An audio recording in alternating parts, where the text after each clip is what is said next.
Assalamualaikum warahmatullahi wabarakatuh. Waalaikumsalam warahmatullahi wabarakatuh. Dalam kesempatan pada sore hari ini, dalam bulan puasa Ramadan, kita akan mengisinya dengan acara berbincang-bincang santai. Ya, kali ini kita kedatangan narasumber. Tentunya kita sudah tahu ya, di samping saya ada Pak Brian. Pak Brian, bagaimana kabarnya? Alhamdulillah baik, Pak. Panjang gimana? Alhamdulillah baik. juga, Ya. Pak. Jadi Pak Brian, ya. Iya, Pak. Kali ini kita akan membahas tentang modernisasi media dakwah. Tema yang bagus itu, Pak. Ya. Ayo. Jadi teman-teman, sekarang kita sudah berada di era digital, ya, di mana semua dipermudah. Terutama kita jangan sampai kalah, ya. Kita harus berbagi ilmu, berdakwah, juga harus beradaptasi, mengupgrade diri agar tidak berdakwah seperti dulu, ya. Kita harus ke tempat-tempat dulu atau yang jauh datang dulu dari luar kota, ya. Sekarang kita harus mengupgrade diri menggunakan sosial media. Betul, Pak Brian? Betul sekali, Pak. Ya. Pertama, saya akan bertanya, seberapa pentingkah sih sosial media untuk media dakwah? Ya, Pak Firdaus. Seberapa pentingkah media dakwah di media sosial, Pak? Iya. Ya. Jadi, untuk di era-era zaman modernisasi ini, Pak, memang sangat perlu sekali dan sangat penting sekali. Karena mengapa? Karena di media sosial itu cepatnya tersebar ya. Ya, betul. Cepatnya terbaginya video-video kita sehingga ditonton di orang banyak dan khalayak umum. Seperti itu. Nah, setelah itu kita juga mudah untuk dikenal orang. Iya, betul Walaupun sekali. kita tidak ke tempat-tempat tertentu, namun semua orang itu lebih cepat mengenal kita. Ya, contohnya seperti Ustaz Abdul Somad, Ya, viral. Ustaz yang lainnya gitu. Ya. Kan awalnya kan dari media sosial, Pak. Akhirnya tersebarlah videonya beliau-beliau semua, terus enak didengar, nyaman didengar. Nah, akhirnya ya itu tadi, Pak. Jadi kalau pentingnya itu sangat penting sekali untuk di era modern seperti ini, Pak. Seperti itu. Kemudian sekarang kita sudah tahu ya, kalau di sosial media itu banyak sekali konten-konten yang bervariatif, betul kan? Jadi mulai dari dakwah, tutorial, Ya. hiburan dan lain-lain, ya. Itu bagaimana caranya kita untuk memilah, Ya. atau menyaringnya? Ya, ini untuk ditujukan ke anak didik dulu, Pak ya. Oh ya, betul. Ya, anak didik, Pak ya. Kita khusus ke anak didik dulu, Anak nanti didik dulu. kita ke wali murid atau saudara-saudaranya atau yang Ya. sudah dewasa. Jadi begini, Pak, untuk kita memfilter supaya kita bisa mengakses yang positif, ya. Jadi sebenarnya cukup mudah. Ini contohnya untuk yang adik saya, Pak ya, ketika di Ya. pondok, terus mereka pulang dari pondok, itu pasti mereka meminta HP-nya masing-masing. Jadi yang saya lakukan supaya adik-adik saya ini memantau hal-hal yang positif ya, seperti mungkin ceramah dajil atau mungkin yang lain-lain yang berpositif ya. Itu Pak, seperti ini cara saya. Ini bisa ditiru untuk ibu-ibu di rumah atau bapak-bapak di rumah supaya supaya kita bisa mengontrol anak kita ketika di rumah ya, ketika berponsel ya. Jadi yang saya lakukan adalah saya menginstal email HP di ponsel saya. Ya. Lalu saya menginstal email di ponsel adik saya dengan menggunakan referensi email saya. Saya seperti itu, Pak. Berarti menggunakan satu email di dalam 2 HP. Betul sekali. Ya. Cuman begini, Pak. Ya bisa seperti itu. Bisa dengan cara seperti mereferensi email. Jadi adik saya punya email, tapi menggunakan email saya di situ. Jadi istilahnya itu HP yang untuk adik saya di rumah itu saya konekkan ke email saya. Iya. Jadi ketika adik saya membuka HP, sesuatu, aplikasi atau menginstal sesuatu, membuka YouTube, itu saya dapat notifikasinya. Hebat ya. Canggih sekali, Pak. Jadi kita bisa kita bisa menggunakan fitur-fitur di Google seperti itu. Itu mempermudah kita untuk mengontrol adik kita ya, anak kita, saya belum nikah Pak, jadi Oh, saya iya. bilang adik saya di sini Pak ya. Kita bisa mengontrol anak kita atau saudara kita, adik kita ya, yang masih di bawah umur, kita bisa memanage supaya mereka itu apa yang kita buka di situ, apa yang mereka buka di situ, kita bisa memantau. Ya, kelihatan. Kelihatan semua Pak, seperti itu. Kemudian untuk kakaknya atau yang orang tuanya. Untuk orang dewasa seperti kita Pak, Ya. alangkah baiknya kita juga harus menghindari hal yang negatif di internet. Jadi kita bisa mungkin membuka konten-konten yang positif. Karena mengapa? Karena ketika kita membuka konten yang negatif di dalam YouTube atau di internet atau di Google, algoritma YouTube ini akan membaca. Apa yang telah kita buka di YouTube itu akan terbaca semua Pak di HP yang lain. Oh, bisa itu, HP yang lain. Bisa, karena begini Pak. WiFi itu memiliki jejak rekor. Kalau kita misal gini Pak ya, ini misal satu rumah. Iya. Ya, satu rumah. Misal Ada ada WiFi. 3 orang Pak ya. Hah? Ada bapak, ibu, sama anak. Ketika orang tua mereka, bapak ibu mereka membuka konten yang mereka dibuka di YouTube, terus dibuka oleh anak mereka, otomatis Pak. YouTube yang mereka buka akan sama seperti yang YouTube orang tua mereka buka. Karena WiFi tadi itu memiliki rekor. Sehingga apa? Sehingga YouTube yang mereka buka itu biasanya hampir sama yang orang tua mereka buka. Berarti semuanya itu hampir sama, satu Hampir rumah sama, itu. Iya. Itu sistem dari WiFi Pak ya. Sedangkan yang dari YouTube itu juga seperti itu.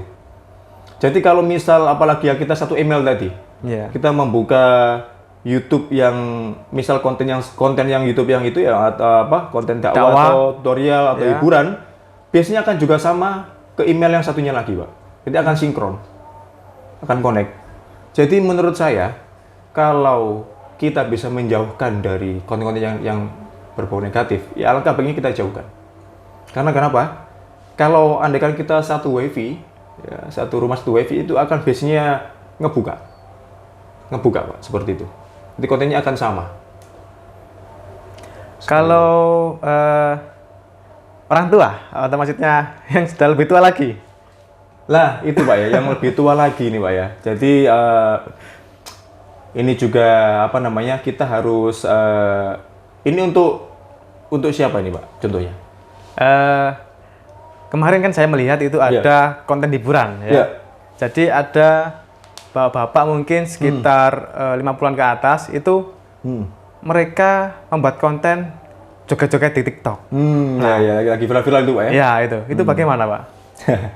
Ya ini bagaimana Pak ya? Ini seiring berkembangnya zaman, semakin sulit untuk membedakan mana yang baik, mana yang benar, mana yang baik, mana yang buruk. Jadi inilah Pak, ini yang merupakan menjadi kendala suatu umat di zaman modern ini. Iya. Kita benar-benar pintar dan cermat, ya. Cermat seperti judul ini Pak. Wah, Cermat Pak. cermat. Kita juga harus cermat dalam memilih dan memilah mana konten-konten yang menimbulkan efek negatif. Ya, seperti itu. Jadi sebelum kita menonton video itu, Pak, ini kalau saya, Pak, Iya. pribadi, saya selalu melihat komentarnya dulu, Pak. Melihat komentarnya. Biasanya sebelum saya menonton video atau sebelum saya mengeklik video itu, saya lihat dulu komentarnya. Itu komentarnya. Nah, kita bisa menilai dari komentarnya, Pak. Hampir semua video yang di YouTube itu kita bisa melihat dari komentarnya. Komentar, atau ya, feedbacknya. betul. Iya, Pak. Seperti itu. Jadi saya rasa untuk memfilter konten yang positif dan negatif, ya, lebih ke negatifnya itu kita harus dari dalam diri kita sendiri, Pak. Istilahnya kita harus sadar diri. Betul. Ya, apalagi kan kita sudah untuk bapak-bapak kan sudah berumur, Pak ya. Seharusnya beliau-beliau ini sudah bisa membedakan mana yang baik, mana yang buruk. Sudah balik. Ya, sudah balik, Pak. Ya. Jadi supaya supaya yang lain itu nirunya itu yang bagus, Pak. Apalagi kalau kita punya cucu, anak seperti itu. Kemudian nih Pak Brian, Iya. di sosial media itu kan banyak sekali akun-akun palsu Ya. yang menyebarkan tentang dakwah ya. Tapi disisipi tentang provokatif, perselisihan itu bagaimana? Ya, ini ya, memang akun-akun yang seperti ini agak gawat ya, Pak. Ya. Agak rancu juga ini. Jadi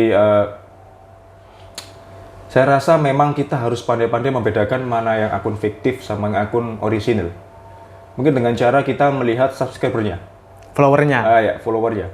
Biasanya akun yang orisinal itu dia lebih banyak pengikutnya, Pak, subscribernya daripada yang fiktif.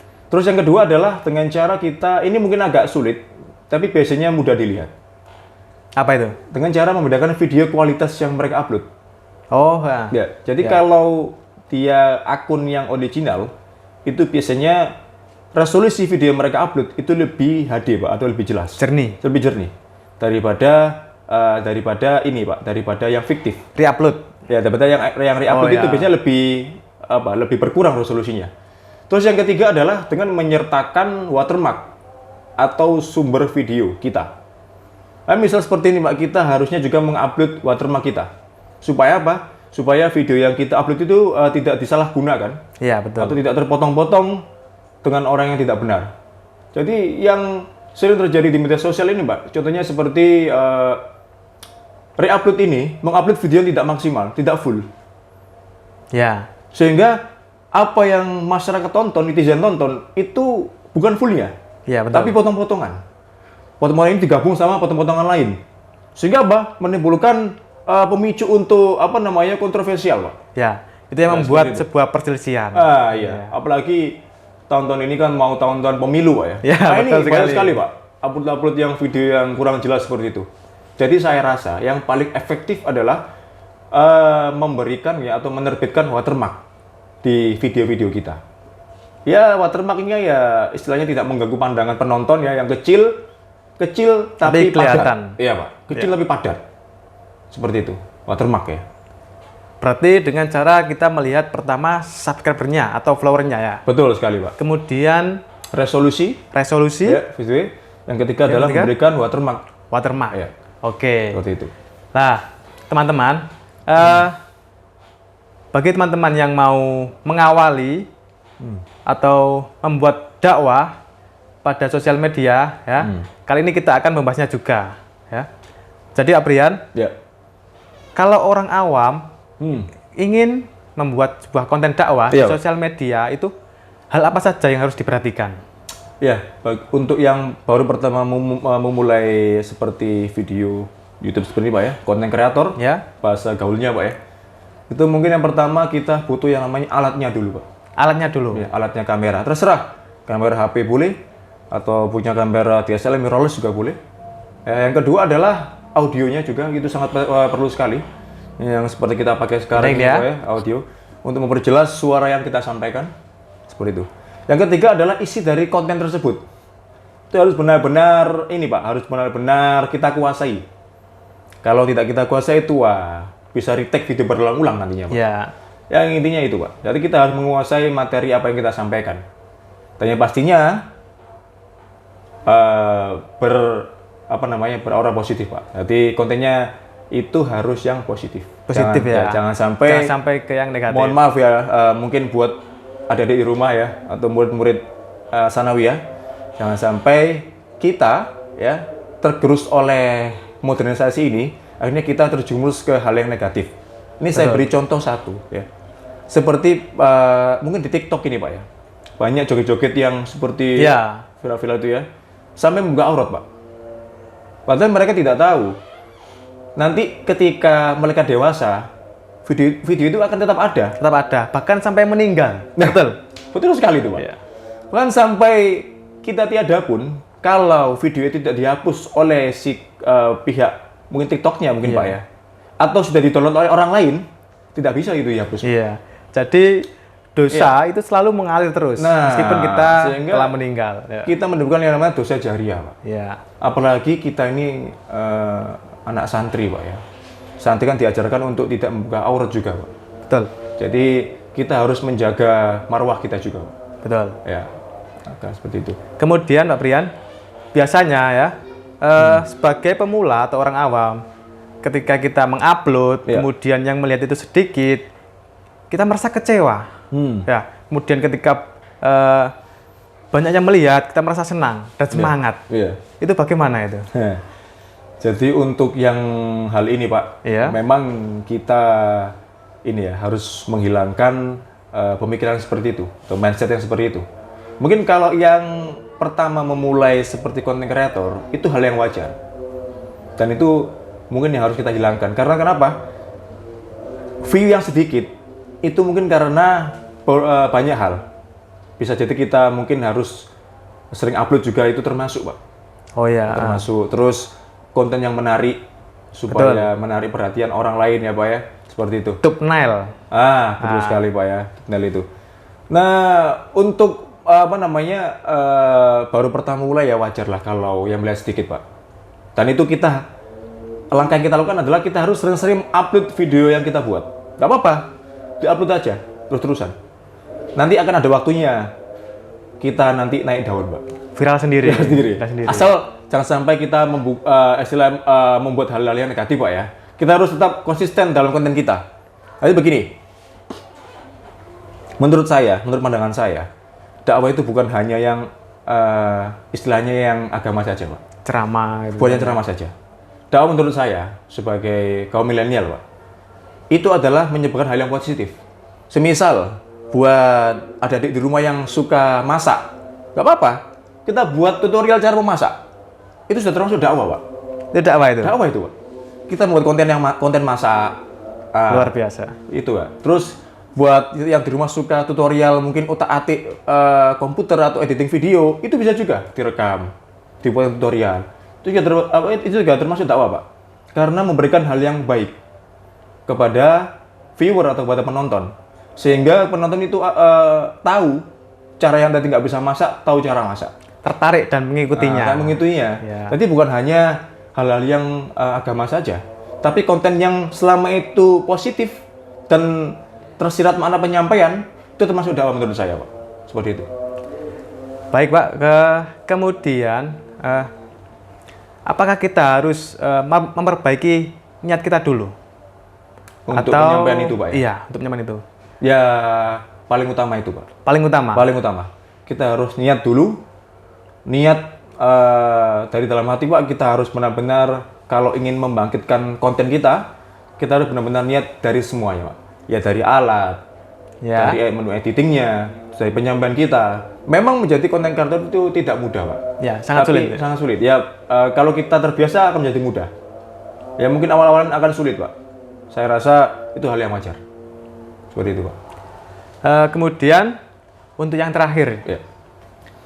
mungkin ada saran atau masukan bagi orang-orang yang ingin memulai dakwah di media sosial. Ya, saran saya adalah saran saya cukup singkat saja, Pak. Nggak usah panjang-panjang karena habis ini juga sudah mau buka puasa. Buka puasa. Saran saya adalah yang intinya agar kita selalu upload hal-hal yang positif, itu yang pertama. Jangan sampai kita tergerus oleh yang negatif, itu jangan sampai, Pak. Walaupun mungkin nanti yang melihat sedikit, itu kalian yang di rumah ya, adik-adik yang di rumah, atau bapak-bapak ibu yang menonton ini tetap terus saja upload kita. Semangat. Tetap semangat ya, terus upload. Nanti akan ada momennya, mungkin akan ada ininya, Pak, pecah telurnya. Ya. Ketika kita sudah menemukan ide yang istilahnya yang mungkin menarik, nanti akan momen itu, Pak. Nanti akan ada pecah telurnya sendiri, seperti itu. Jadi tetap semangat. Setelah itu tetap menyampaikan hal yang positif, Betul. seperti itu. Terus sering-seringlah kita menonton tutorial-tutorial yang ada di YouTube. Atau meniru konten yang sudah pernah dibuat. Seperti itu, Pak. Oh begitu ya. Iya. Sudah? Gitu, Pak. Ada tambahan lagi? Dari saya itu mungkin apa yang perlu jangan sampaikan lagi. Tapi kayaknya di waktu yang berikutnya saja, Pak. Oh begitu ya? Iya, Pak. Supaya bikin penasaran yang lain? Iya, supaya video ini juga nanti ada part-partnya lagi, Pak. Baik. Ya. Kalau begitu, acara pada hari ini kita tutup dulu ya. Semoga acara ini membawa membawakan kebaikan untuk kita semua. Amin. Betul? Amin. Amin. Pak. Amin. Ya. Amin. Kalau begitu, sampai berjumpa di lain waktu. Saya akhiri. Wassalamualaikum warahmatullahi wabarakatuh. Waalaikumsalam warahmatullahi wabarakatuh. Terima kasih. Sama-sama.